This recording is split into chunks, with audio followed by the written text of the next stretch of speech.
আজকে বৃহস্পতিবার না? আজকের এই রাতটা যে জুমার রাত জানেন আপনারা?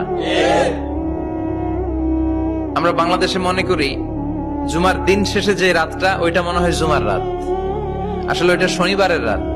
ইয়াউমুস সাবত, ইয়াউমুস সাবত, ইয়াউমুল আহাদ, ইয়াউমুল ইসনাইন, ইয়াউমুল সুলাসা, ইয়াউমুল আরবিআ, ইয়াউমুল খামিস, ইয়াউমুল জুমআহ। এই হচ্ছে 7 দিনের আরবি নাম। তা আজকে হচ্ছে ইয়াউমুল খামিস। এদিনে বিশ্বনবী রোজা রাখতেন, সোমবার বৃহস্পতিবার সুযোগ হলে রোজা রাখবেন। যারা রোজা রাখবে তাদের জন্য ইন দ্য ডে অফ জাজমেন্টে আল্লাহ স্পেশাল একটা গেট বানাবে জান্নাতে ঢোকার জন্য। ওইটার নাম হচ্ছে রাইয়ান। মান দাখালাহু লাম ইয়াজমা আবাদা। একবার who can enter within this door he will never be thirsty again. একবার যে দরজা দিয়ে জান্নাতে ঢুকতে পারবে আজীবনের জন্য তার গলার তৃষ্ণা মিটে যাবে।